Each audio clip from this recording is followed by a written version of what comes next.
Hi, I'm Lynn, Narcissistic Abuse Recovery Coach, author, and personal survivor of narcissistic abuse. At Moving Forward with Hope, we provide guidance to assist to validate your experiences in dealing with a narcissist, help to rebuild after the treacherous path, and move forward into your next journey. Validate, rebuild, revolutionize. Welcome back to the Moving Forward with Hope Narcissistic Abuse Recovery podcast. I'm Lynn, your host. Today, we'll be exploring a crucial yet challenging aspect of life in a toxic relationship. Why standing up for yourself can feel like you're doing something wrong. So many of us who've been in these toxic dynamics know how disorienting it is to speak up for your needs and boundaries, only to be left feeling guilty or doubting ourselves. You might wonder, was I too demanding? Am I asking for too much? Was my tone wrong? Was I curt in my delivery? Did I use the wrong words? Did I come across as entitled or bossy? Or did I actually come across as respectful of who I am and conveyed it properly? The root of this discomfort when standing up for yourself often lies in the devaluation you have been through when you tried to speak up before. Over time, in a toxic relationship, your needs are minimized, boundaries are dismissed, and you're left to feel as though prioritizing yourself is selfish or flat out wrong. If you've been in a narcissistic or toxic relationship, you may have been conditioned to react in a certain way to your own needs. Advocating for yourself is not just valid, it's necessary. Today, we will break down the reasons why standing up for yourself feels so uncomfortable in toxic relationships. And then, to add a bit of a twist to it, we'll also discuss how societal gender roles further complicates this process, especially for women. Ready to dive in? Let's go. Let's start by looking at conditioning. In a toxic relationship, over time, you're taught, whether it's through emotional manipulation, subtle criticisms, or outright dismissiveness, that your needs should come second, or that you shouldn't have any needs at all. In many cases, toxic partners use gaslighting, making you doubt your own reality or belittling your concerns, leaving you to wonder if you're too sensitive or overreacting. Eventually, you internalize these accusations, and standing up for yourself starts to feel wrong, almost as if advocating for your own well-being is a selfish act. You're not alone in feeling this way. Now let's talk about why advocating for yourself feels so uncomfortable. A big part of it comes down to fear of conflict or rejection from the other party. You're likely experienced that standing up for yourself often leads to some form of punishment from your partner. They may withdraw emotionally, show signs of anger, or punish you for exerting your independent thought and desire to protect yourself in action. They don't like that you're standing up for yourself. They don't like that you're advocating for yourself.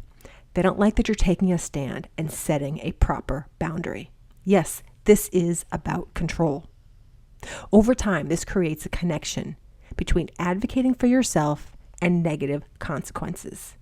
You will learn to avoid confrontation at all costs, fearing that the other person might pull away, leaving you feeling isolated or even punished for daring to speak up.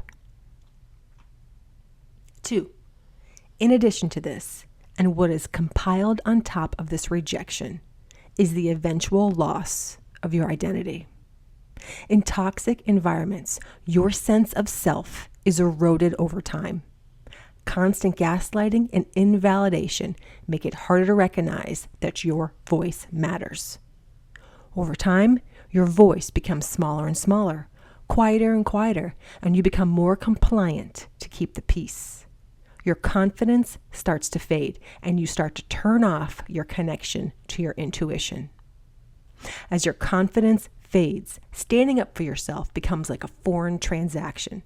You may feel so uncomfortable, and the punishment you have been through in the relationship, you don't do it again. Next, let's chat about how there are certain manipulation tactics that cause guilt. There are specific manipulation tactics toxic partners use to reinforce these feelings of guilt. For example, when you assert a boundary, which is standing up for yourself, you might face the silent treatment, emotional withdrawal, or even stonewalling. Your toxic partner does not like that you have taken a stand for yourself.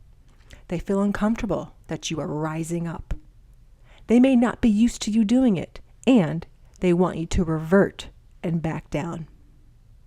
Another tactic they may use is blame shifting.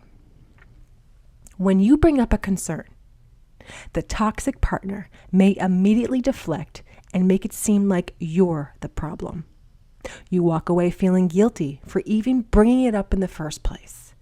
And then there's love bombing. You may notice that when you start to pull away, the toxic person suddenly showers you with affection and attention. But when you stand up for yourself, that affection disappears. This reward-punishment cycle makes advocating for yourself feel even more uncomfortable because you've been conditioned to associate standing up for yourself with the loss of love and connection. This is why it can be awkward to stand up for yourself. This is why you might feel uncomfortable in standing up for yourself. But despite all this discomfort, standing up for yourself is a powerful, necessary act. Reclaiming your voice, even if it feels wrong at first, is a critical part of healing and rebuilding your self-worth. You have every right to stand up for yourself. The guilt you feel after advocating for yourself is not because you've done something wrong. It's because you're breaking a pattern that has kept you silent for far too long. Healthy boundaries are key. They're not about punishing the other person. They're about protecting yourself. It's okay to say no to unreasonable demands. It's okay to ask for respect in conversations. It is absolutely okay to prioritize your needs without guilt. Over time, you'll learn that these boundaries are essential to creating a space where you can feel safe and respected. It is also important to surround yourself with a supportive and growth-minded community that validates and honors your experiences. Now, we've talked about the personal dynamics of why you may be uncomfortable in standing up for yourself and the tactics, but we can't ignore the societal implications at play here, particularly regarding gender roles. Women, in particular, are often conditioned by society to put others' needs ahead of their own. From a young age, girls are socialized to be nurturing, accommodating, and self-sacrificing. When women stand up for themselves, they frequently face backlash, not just from partners, but from society at large, which sees some women who advocate for themselves operating in an unnatural or even unfeminine role. This gendered social conditioning adds a challenging layer and makes it more difficult for women to assert their needs without feeling guilty or selfish. Women are not just dealing with emotional manipulation from their toxic partners, but they are also dealing with it from a large scale. Societal and social conditioning, which tells women that they should be submissive, agreeable, and silent.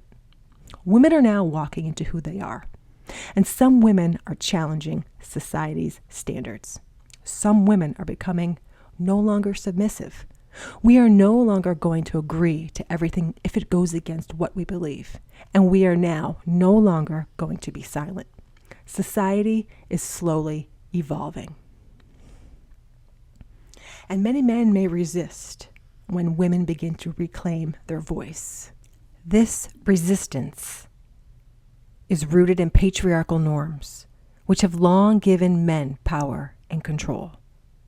When women speak up, it threatens that control, leading some men to react defensively, dismissively, or even by doubling down on their toxic behavior. This dynamic keeps women's voices silenced and perpetuates a system where women feel they are in the wrong for standing up for themselves.